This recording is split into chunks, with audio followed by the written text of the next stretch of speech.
Hi, and welcome back to Room for Improvement. Today we're going to do things a little different. Today we are going to talk a little bit about the journey our family has had and some tips we've learned to help you as the parent survive when the times are really hard with your kiddos. Our family consists of 8 people. 4 kiddos adopted through foster care, 1 kiddo through independent adoption because of a failed adoption, and then 1 baby through IVF. Here's the deal. We've been foster parents for 12 years. 6 of those years we've been walking this path called adoption. A path that we thought would be easier than foster care, but turns out it's not. It's a true example of beauty from ashes. No matter what kind of adoption your child goes through, whether it's amazing newborn adoption, which we did with our son Jonah, or it's hard failed adoption from an older child who was brought to America and then had to find a new home. Or a kiddo who's been placed 10 different times in foster care before he found his forever home. This is our journey. We became a family 6 years ago.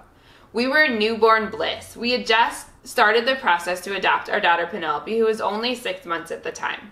Little did we know that our lives would turn out far better than we expected, but it would take a few years to get here. A few months into Penelope's adoption process, through a series of events, we ended up getting guardianship of our oldest daughter.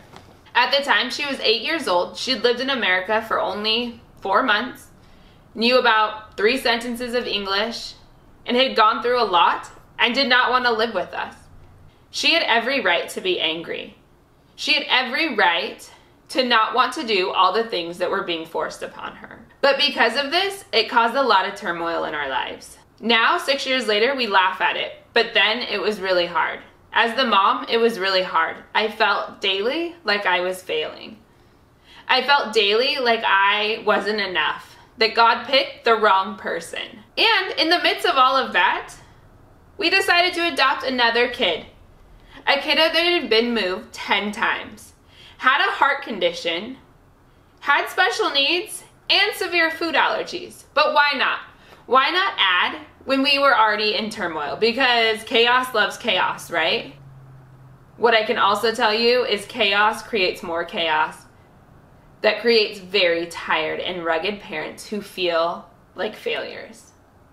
And anytime we would try to tell people how hard it was, we would get backlash of, well, you're the ones that did this. You signed up for this. What did you expect? Those words caused my little heart to have a hole that took many years to fill back up. It was hard for me to voice how I really felt. I love these kids with all of my heart. But there were days where it was hard to like them. And it was a hard truth that I had to go through as the mom. And it was harder when I would try to tell people and I would get the backlash of those words. It was so hard to feel so alone. If you're a parent right now and you feel those, I promise you, you're not alone. But unfortunately, as the adoption community, I am guilty of this too. We don't talk about the hard. We post the pretty pictures on Instagram, which I do every day. We talk about the amazing moments, or we brush over the hard moments. When Penelope was little and the older 2 were in the thick of their hard, I would get accused daily of only loving Penelope. This whole video I decided to do based on this tattoo that I have on my wrist. It's Penelope's name. We've got it tattooed after her adoption. My husband has one as well. It was that constant daily reminder that people truly thought we only loved her, which was as far from the truth as possible. We loved all of our kids, but the reality was Penelope was a baby when we got her. We were securely attached to her. We didn't have to prove to her every day that we love you, we will not leave you, and we will always be there. She knew that. We fed her bottles. We put her to bed at night. We cuddled her. For a baby, that's what they need. She felt love. But for my older 2, it was harder. They had years of adults telling them, we don't want you. You're not good enough. And they had years of adults failing them. So here we were, 2 young, happy people thinking we could change the world. So we took it on. And what we weren't prepared for was how hard it was. 6 years later though, I can tell you it's amazing. My older two are actually our easiest kids right now. That sweet baby that everyone thought was the only one I loved is our hardest. And yeah, 6 years later, it's amazing. But I don't want to sugarcoat the hard, because I think as the adoption community, we need more of us to stand up and say, it's okay when it's hard. You need to be honest. It's okay for you to have the thoughts of, I don't know if I can do this. I don't know if I was the right person. I had those thoughts every day. But I really think if you're having those thoughts, you are the right person. Because it means you're thinking through how to be the best parent for that child. It took a lot of years and a lot of therapy and a lot of learning on all of our behalf to truly feel like all of us were a family unit. It's okay if you adopt older kids and they don't feel like you're flesh of your flesh the day they come.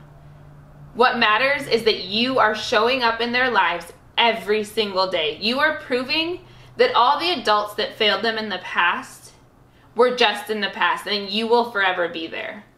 Because what happens with that promise is that eventually they break their walls down and you become mom and they become your child, and there is a family bond that's forever. Do not be discouraged if right now you're in the they don't feel like mine phase, because it's normal. It is a normal phase and a phase that we don't talk about. But the beauty is it gets better, and the beauty is that phase comes. So if I just said all this stuff and you're like, that's where I am, but what do I do next? I feel like I'm failing. I feel like I can't get out of this hole. I can tell you first is there's hope.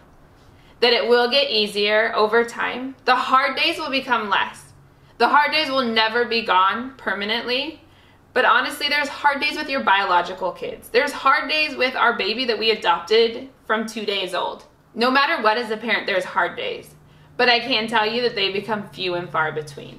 Here's a few practical tips on how to help you through the real hard times. Tip number 1, you have to make a self-care plan and you have to follow it. I learned this lesson the hard way.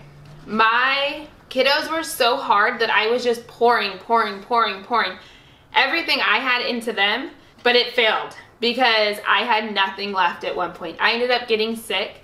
And it caused me to realize that I wasn't super mom despite what I thought. That I needed to rely on my community and my village to help me raise these children. So make a self-care plan. You need to schedule weekly, daily, and monthly goals. So you need to make those 3 goals and stick to them. You also need to find out if your specific county or agency allows or has respite hours. If you don't get any, then you need to find 1 to 3 people who can come alongside you and provide those respite hours. They need to be people that are like-minded, that will fill in the gaps for you, that love your children no matter what. They love your children as they are, and that they will also back you as the parents. A lot of kids who have been through trauma are really good at manipulation, and so you need caregivers that can back you up and be there in the hard moments with you. Okay, so fun part about having a channel when you're a mom is that nap time doesn't always happen or is short. They should be sleeping for an hour more. Both are awake, so I think I'm gonna have to do the rest of the video with the baby in my arms. This is Thorin, our youngest, for anyone that hasn't watched the rest of the videos. You also need to schedule on your self-care plan things that will daily give you breaks. For me, it's taking a bath or sitting on the couch completely vegging out on my phone. Or sewing. Sewing has always been a really good stress reliever for me. For my husband, it's doing stuff with his hands. Some remodel project, making robots, all of that good stuff. Next, you need to do weekly things. For my husband and I, it was taking advantage of the respite hours and going on weekly dates. We used to go every single Monday from 4 to 7, religiously. That's what we did. And you need to do monthly and yearly goals. This was hard for me because, like I said, I really wanted to be super mom, and so leaving my kids wasn't an option. But it was my husband who said, we need to really take a break. It's time to leave the kids and take a break. So we took an entire week, and we are incredibly thankful that his parents have always been there to help with daycare, and they took them the entire week. And now we do that yearly. The next tip is that you need to surround yourself with like-minded people. I tell anyone that's a parent to do so, especially foster and adoptive parents, and especially parents who are really struggling. What does that look like? Find other friends and family who are doing the same thing as you. Find groups in the community. For myself, I am part of a few different foster and adoption groups, and that's where I've met some of my best and closest friends. And another tip, you need to find 1 to 2 people that are your 911 people. And it cannot be your spouse, because your spouse also needs a 911 person. For me, it was my 2 best friends. They've been there through the thick of it and through most of our fostering career. I know no matter what, I can call them, and no matter what comes out of my mouth, I will not be judged or criticized by how I feel. They will love my kids no matter what, and they will never think less or more of them because of what they do, what they did wrong, what they did amazing. They love them for who they are. These 2 are my 911ers. They will be there with a coffee because they know that that's how I survive my days. They will be there with a listening ear no matter what. The next tip is to focus on the good moments, the little victories, because when you do, you'll start noticing that you are able to focus a lot less on the hard stuff. For us, it started little, like we got to the bus without a tantrum. We got to school without any sass. We let mom do our hair without screaming. We didn't steal food in the middle of the night. Soon, those little victories will become huge mountains that as a family you overcame. And the harder days will be so much easier because you'll be able to remember, well, last week we were able to go on a family trip and the suitcases by the front door didn't cause you to spiral. You guys, that's a huge victory in our house. There were many years that simply taking a suitcase out of the attic meant full-blown crazy. Because what it showed them was I am leaving. Despite the fact that they weren't.